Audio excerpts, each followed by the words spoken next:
అందరికీ తెలియజేస్తున్నా.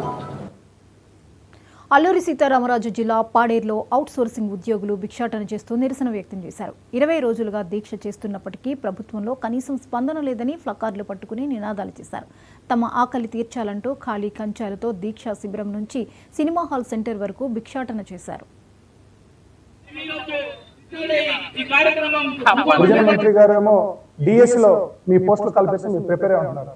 గిరిజన మంత్రి గారు నిజంగా చేతనైతే ఎస్సీ డిపార్ట్మెంట్ ఉన్న గురుకులం, బీసీ డిపార్ట్మెంట్ ఉన్న గురుకులం పోస్టులన్నీ డిఎస్లో కలపమనండి. అంటే ఎస్సీలకి బీసీలకి నోరు ఉందని చెప్పి ఆదివాసులు నోరు లేదని చెప్పి ఈ రకమైన వివక్షత ఏంటి అసలు? ఈరోజు విద్యావంతులు, ఉన్నత విద్యావంతులు కూడా రోడ్లు కూర్చుని దీక్ష కూర్చోవలసిన, ధర్మం కూర్చోవలసిన పరిస్థితుల్లో ఎదవేలు మొత్తం ఏపీ మొత్తం ఖాళీ అయిపోయింది.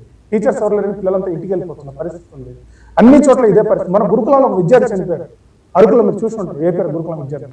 ఎందుకంటే స్టాఫ్ లేరు, అమ్మాయిని హాస్పిటల్ తీసుకెళ్లే పరిస్థితి లేదు. అంటే అడ్మినిస్ట్రేషన్ పోయింది, వెల్ఫేర్ పిల్లల వెల్ఫేర్ పోయింది, ఎడ్యుకేషన్ పోయింది. అయినా ప్రభుత్వం మొండికి ఎందుకు అంతగా వ్యవహరిస్తుంది?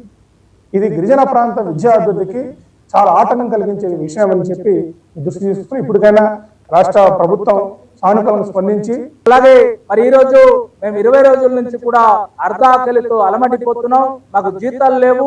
మరి ఇస్తున్నటువంటి జీతాల్లో కూడా అరకొర జీతాలు ఇస్తున్నారు. కానీ ఆ జీతాలు కూడా ఇప్పటి వరకు మమ్మల్ని జమ చేయలేదు. అందుకనే చెప్పి మా ఆకలి బాధ తీరాలి అంటే భిక్షాటన చేయాలి అని చెప్పి మేము నిర్ణయించుకోవడం జరిగింది. మరి భిక్షాటన చేశాము. మరి మా వ్యాపారస్తు సంఘాలు, అలాగే సంఘాలు, అలాగే మిగతా ప్రజానికం అందరూ కూడా చెరో రూపాయో 2 రూపాయలు ఇచ్చినటువంటి దాంతో మేము ఈ రోజు మేము ఈరోజు ఏదో నీలో పాలు తాగి మేము ఈరోజు బతకడానికి అవకాశం ఉందని చెప్పి మనం చేస్తున్నాం. బంగ్లాదేశ్లో హిందువులపై దాడులను ఖండిస్తూ చిత్తూరు జిల్లా పలమనేరు